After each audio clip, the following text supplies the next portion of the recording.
Assalamualaikum warahmatullahi wabarakatuh. Perkenalkan, nama saya Hari Wijaya. Nomor induk mahasiswa saya 12020712054. Saya mahasiswa Universitas Islam Negeri Sultan Syarif Kasim Riau, Fakultas Syariah dan Hukum, jurusan Ilmu Hukum. Di sini saya akan menjelaskan beberapa materi untuk memenuhi tugas ujian tengah semester pada mata kuliah Hukum Laut. Yang saya hormati Bapak Dr. Muhammad Darwis, SHI SHMH, selaku dosen pengampuh pada mata kuliah Hukum Laut. Serta yang saya sayangi rekan-rekan yang sedang menonton pada saat ini. Baiklah, di sini saya akan menjelaskan yang pertama materi mengenai garis pangkal atau garis dasar. Pada pertengahan abad ke-19, negara-negara secara umum telah menyepakati bahwa garis pangkal ini dipergunakan untuk menghitung zona maritim yang mengikuti lika-liku daripada pantai. Sedangkan untuk menentukan garis pangkal tersebut harus menggunakan cara-cara yang terdapat dalam UNCLOS pada tahun 1982. Adapun pengertian garis pangkal ini menurut UNCLOS pada tahun 1982 adalah suatu garis awal yang menghubungkan titik-titik terluar yang diukur pada kedudukan garis air rendah atau low weather line. Selanjutnya, pengukuran garis pangkal. Cara untuk menentukan titik pangkal dapat dilakukan dengan beberapa cara. Yang pertama, ditentukan di suatu daratan yang paling menjorok ke laut. Yang kedua, ditentukan di mana akan diletak titik-titik pangkalnya pada waktu yang berbeda-beda, kemudian kita ambil rata-ratanya. Dan yang ketiga, antara satu titik dengan titik berikutnya dihubungkan menjadi garis-garis pangkal. Kemudian garis pangkal ini dapat dibagi menjadi beberapa macam. Yang pertama, garis pangkal normal atau normal baseline. Yang kedua, garis pangkal lurus atau straight baseline. Yang ketiga, garis pangkal penutup atau closing baseline. Dan yang keempat, garis pangkal lurus kepulauan atau archipelagic baseline.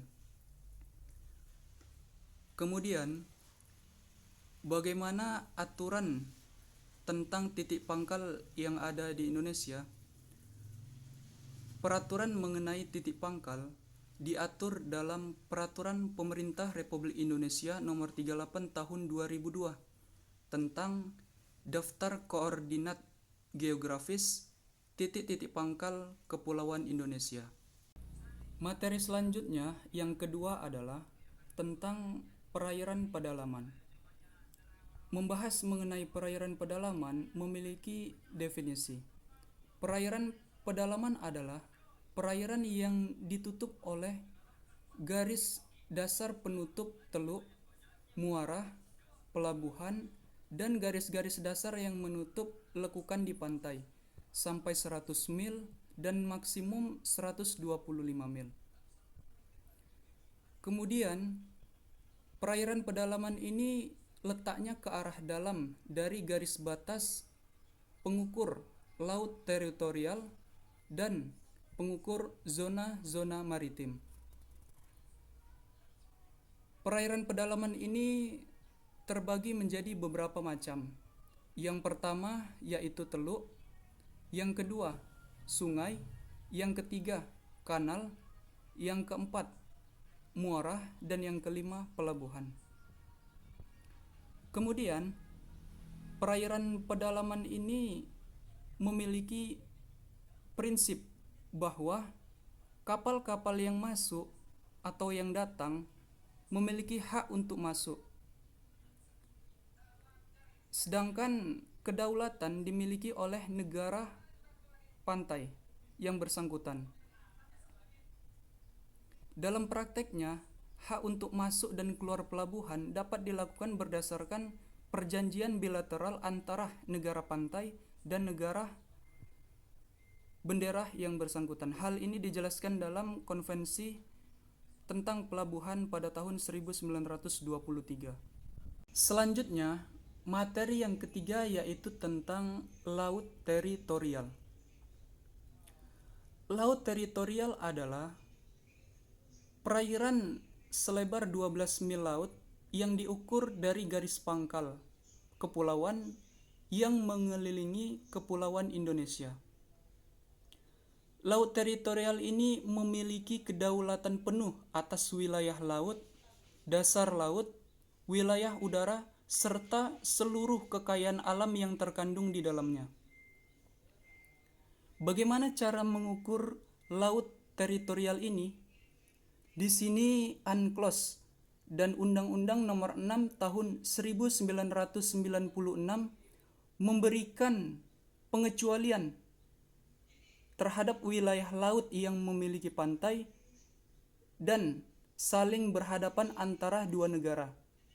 Saya contohkan misalnya antara negara Indonesia dengan Malaysia memiliki laut teritorial seluas 12 mil atau 11 mil lah, katakan begitu. Dari 11 mil itu dibagi dua, 5,5 mil dimiliki oleh Indonesia dan 5,5 mil lagi dimiliki oleh Malaysia. Dan di sini bisa saja Indonesia memiliki wilayah laut teritorial yang lebih luas dari Malaysia, tergantung kesepakatan antara kedua belah pihak di perjanjian bilateral tersebut. Kemudian, Indonesia memiliki beberapa macam batas laut teritorial.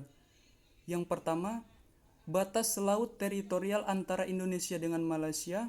Yang kedua, batas laut teritorial antara Indonesia dengan Papua Nugini di utara dan selatan Pulau Irian. Yang ketiga, batas laut teritorial antara Indonesia dengan Singapura. Dan yang terakhir, yang keempat, batas laut teritorial antara Indonesia dengan India.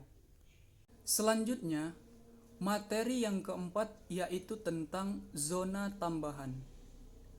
Zona tambahan adalah suatu zona dalam laut lepas yang bersambungan dengan laut teritorial atau keberadaannya berada setelah laut teritorial.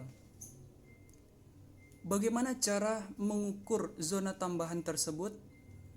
Dalam pasal 33 ayat 3 pada Konvensi Hukum Laut tahun 1982 dijelaskan bahwa zona tambahan ini luasnya tidak boleh melebihi 24 mil laut yang diukur dari garis pangkal setelah laut teritorial.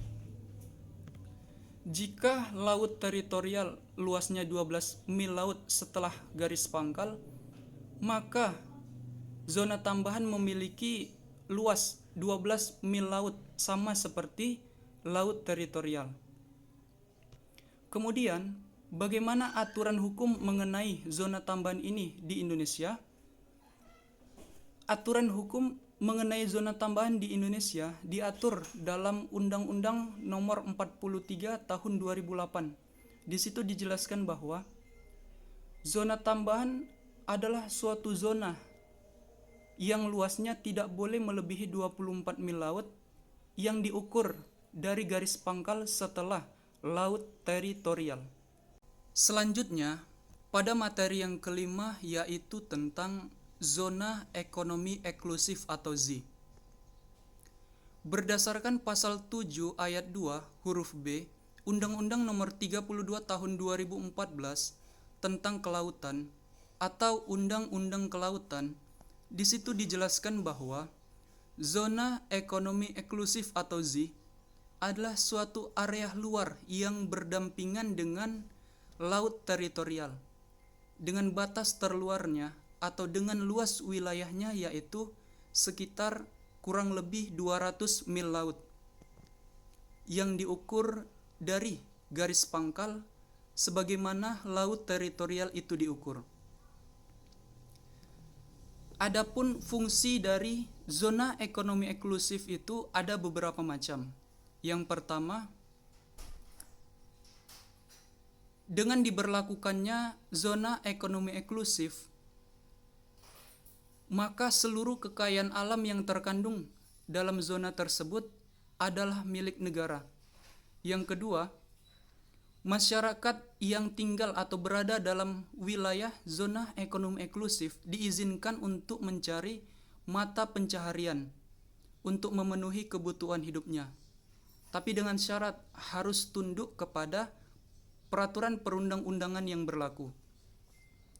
Dan yang ketiga, zona ekonomi eksklusif memiliki fungsi sebagai media pertahanan dan keamanan dalam wilayah laut seperti sektor pertahanan militer.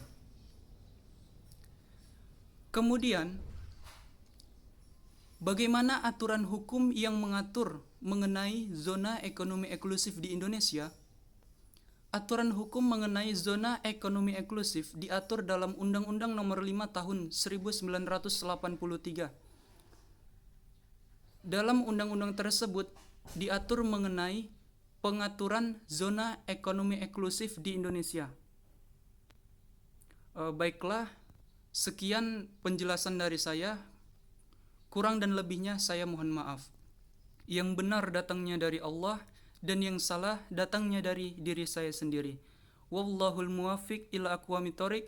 Wassalamualaikum warahmatullahi wabarakatuh.